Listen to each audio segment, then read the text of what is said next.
what's up, you guys? I know it's been a long time. I've been a little bit busy this past year, but I think things are finally slowing down and I want to get back into posting videos. And I thought, why not start with a good old book talk, because these are the funnest videos to make, in my opinion, just because you're talking about a book that you just read. The book that I just read is Legendborn by Tracy Dion. So this book is about a girl named Bree who winds up getting into an early college program at UNC, which is University of North Carolina, if you didn't know, which is in the South, if you didn't know. She gets into this program, she has a fight with her mom about it, and then her mom tragically dies in a car accident the night they get in this argument, and so she's not able to really resolve this conflict. And so she's dealing with all of these traumatic feelings of loss in regards to her mother as she's about to start this new program. And she starts this new program and she sees someone kill a demon, and she's the only one that's able to see it. It's all really confusing, but it brings up some memories of the night her mom died where she's like, oh, wait a second.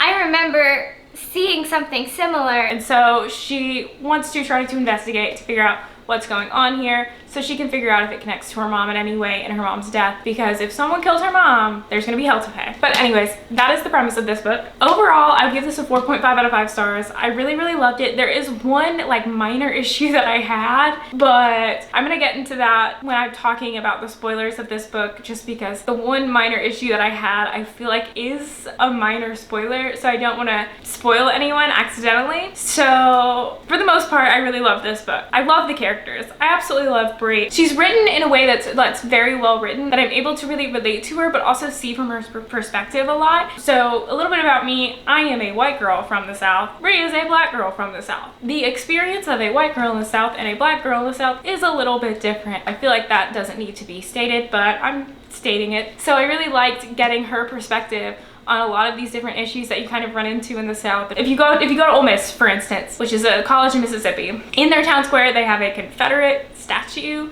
You drive down the street and everyone's got a Confederate flag hanging out their window, and it's really like not okay. And so reading this from a black person's perspective versus my perspective, I just thought that was really cool to kind of see that and compare that. I know this isn't like every black person's experience with this. I just thought that was really refreshing for me to be able to get that different experience and to be able to kind of feel that. Like Tracy Dion really made me feel how she was feeling with these things, and the rage and the like otherness, like the way that it would like make her feel like she doesn't belong and like she doesn't fit in, and like, you know, you walk in the room and the discomfort and the anger and all of it. It was just really well written. And so back to where I was with the characters. Really love the characters. I really love Bree. I really love her friend Alice. Alice is probably one of my favorite characters in the book. Alice is her friend, and I just love all the moments that Alice is in where she has no clue what's going on, but you know, she's there for the moral support, and I love it. I love Bree's dad. I love how supportive he is of her and like letting her do her own thing and kind of go through this herself, but at the same time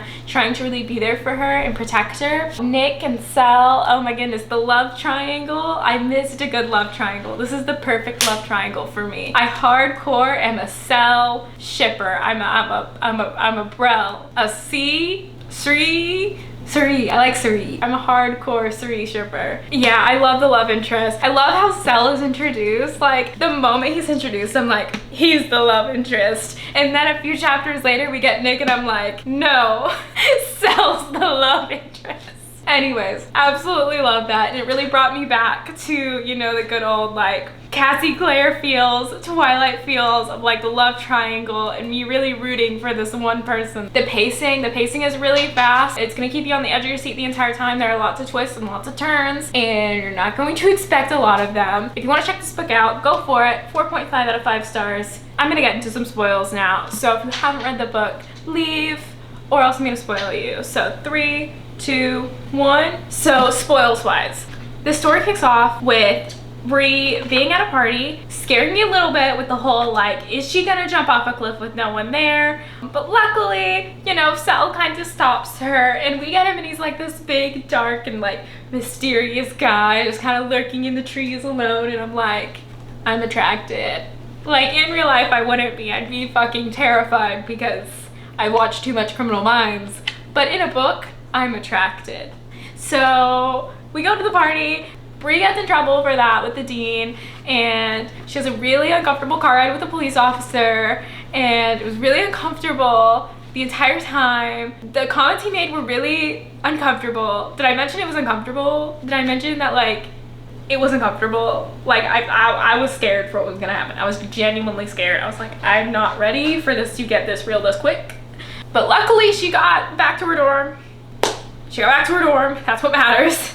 And then the dean calls her into his office the next day to kind of punish her for what happened. She gets in trouble and she gets kind of talked down to in a very disrespectful way. And so from there, her and Alice get in trouble and they each have to have this mentor. And so her mentor is Nick. Now he's the other love interest. I think they were only in love because of the fact that she is Arthur and he is Lancelot. Like, they're not really in love. She really loves Sel. Anyways, Nick winds up being her peer mentor. And so while they are like walking along and he's being very aggressively friendly, Bree sees like similar energy to what she saw the night at the bonfire where she saw the demons. So she runs after it like a crazy person, and I'm like, okay, to each their own, but hope this works out for you. And she gets severely injured, and I was like, sounds about right. I thought this whole moment was like really great because it was just like, this girl is impulsive. It really showed a lot about her character. It really just was such a fun moment to read because you're like, I know this isn't gonna end well, but I'm here for the ride. So she gets injured, she gets uninjured, and the mesmer that Cellcast doesn't take, and so she remembers everything. And Nick is like, what the fuck? Like, how do you fucking remember everything? And she's like, yeah, I'm cool like that. Then she winds up convincing Nick to make her his page in what's about to happen. I will say I'm so confused about the whole hierarchy of their system and like who gets promoted to what position. Like, who are the regents? What are they? Like, that's what I want to know in the next book. So she becomes a page, and I'm like, this feels kind of Thrones of Glassy. Let's do it. The whole time we're kind of curious what's up with Nick and his family, and I know it's gonna be something rough. I didn't expect it to be as like rough as it was, and like after we uncover like what happened to Nick's family and like how his mom tried to, you know, take him away from this life, and his dad was like, psych. I really didn't trust his dad, and honestly this entire book, I just had this feeling someone was gonna betray us. And so I was looking for that person, and so I was between Nick's dad and Patricia the entire time, because I was like, one of them's gotta be it. And I was like, I don't want it to be Patricia because like she's being really helpful, but like I don't know, I was just looking for someone not to trust, and they seemed like the most likely option because they could have been involved in some kind of sketchy way. So next let's talk about Patricia, since I just mentioned her. So she is Bree's therapist.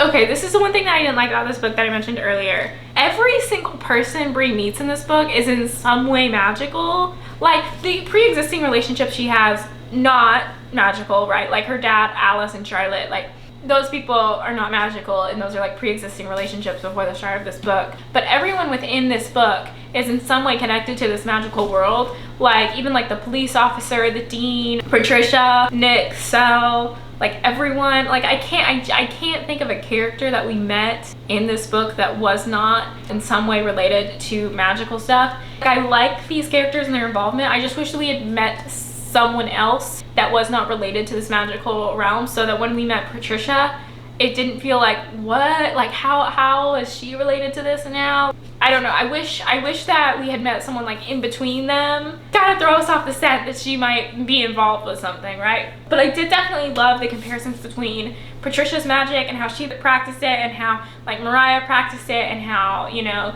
they kind of have it culturally passed down through families, versus the whole like Knights of the Round Table, where it's like the blood craft, where it's a little bit more like taking and more like abusive with the magic, whereas Patricia has like a more wholesome relationship with it. So I really like that kind of dynamic of showing these different relationships with the like ether or root or whichever one you want to call it in this book. I thought that was really interesting to kind of create that dynamic and to show the different ways that you could manipulate this magic, and it's not just like a one size fits all kind of magic. So I just really loved how she's kind of a product of both of these two things. The next thing that I really liked and wanted to talk about for a second in regards to Patricia is I really liked the discussions around family and generations and what you kind of know generationally back with your families, and like how for her, like she didn't know that much generationally back because she is descended from slave families, and how that's